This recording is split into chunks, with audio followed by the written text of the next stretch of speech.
ரொம்ப திறமைசாலிமா, ரொம்ப நல்ல பையன், எந்த கெட்ட பழக்கமும் இல்ல. அவன் ஒரு பெரிய தொழிலதி கல்யாணம் பண்ணி வச்சேன். ஆனா அந்த பொண்ணு பெரிய ஏமாத்துக்காரியா இருக்கா. மாஸ்டர் மனோஜ பத்தி பேச வந்தா இவன் ரவிய பத்தியே பேசிட்டு இருக்காளே. ரவி ரொம்ப டேலண்டான பர்சன். அவரு இன்னும் நிறைய டெவலப் ஆகணும் லைஃப்ல. அவருக்கும் கொஞ்சம் பெட்டரான ஒய்ஃப் கிடைச்சிருக்கலாம். புதிதான் ரவியை விட்டு போயிட்டாங்கல்ல. ஒருவேளை நான் ரவிய கல்யாணம் பண்ணியிருந்தனா அவர் விட்டு போயிருக்கவே மாட்டேன். என் பையன் மனோஜும் உனக்கும் நல்லா பொருந்துமா? நீ ஏன் என் பையனை கல்யாணம் பண்ணிக்க கூடாது? நான் ரவியை லவ் பண்றேன் ஆண்டி. அப்புறம் எப்படி ரவியோட அண்ணனை என்னால கல்யாணம் பண்ண முடியும்? நீங்க எனக்கு ஏதாச்சும் நல்லது பண்ணணும்னு நினைச்சீங்கன்னா ரவிக்கும் டிவோர்ஸ் வாங்கி கொடுத்துருக்கேன். அதுக்கப்புறம் எனக்கு எந்த பிரச்சனையும் இருக்காது. நான் ரவிய கல்யாணம் பண்ணிப்பேன். நீங்க என்ன நினைச்சிட்டு வந்தீங்கன்னு எனக்கு தெரியும். ஆனா நான் ரவியை தான் லவ் பண்றேன். இப்ப என்ன மாஸ்டர் பண்ண போறீங்க? வேற என்ன? மனோஜ்க்கு வேற ஒரு பொண்ணு தான் பாக்கணும். எனக்கு மறுபடியும் கல்யாணம் ஆகுமா? கண்டிப்பா ஆகும். யார் பொண்ணு, எப்ப வருவா, எந்த திசையில இருந்து வருவா? உங்களை நல்லா புரிஞ்சுக்கிட்ட ஒருத்தி, உங்களை நேசிச்ச ஒருத்தி தான் வருவா. நீங்க ஏற்கனவே தாலி கட்டின உங்க பொண்டாட்டி கூட தான் உங்களுக்கு கல்யாணம் நடக்க போகுது. என்னங்க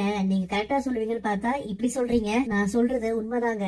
பாருங்க, நீங்க சொன்ன மாதிரியே தான் நான் சொன்னேன். அதை கேட்டதும் அவரு என்ன கடையை விட்டே விளையாடிட்டாருமா. திரும்பவும் உங்களை பொண்டாட்டி ஏத்துக்கிறதுல அவருக்கு விருப்பமே இல்ல. ரேகா, மீனா கூட நீ என்ன பேசிட்டு இருக்க? என் ஸ்கூல்ல ஒரு ரீயூனியன் ஃபங்க்ஷன் வருதுலமா, அதுக்கான டெக்கரேஷன் ஏற்பாடு பத்தி தான் அவங்க கிட்ட பேசிட்டு இருந்தேன். ஃப்ளவர் டெக்கரேஷன்ல தான் நான் கொடி கட்டி பறந்துட்டு இருக்கேன். என்கிட்ட சொல்லாம எதுக்கு அவகிட்ட போனேன்? நீ பண்றது எல்லாமே கொஞ்சம் ஓல்டு ஃபேஷனா இருக்குமா. அவங்க தான் லேட்டஸ்ட் டிசைன்ல பண்றாங்க.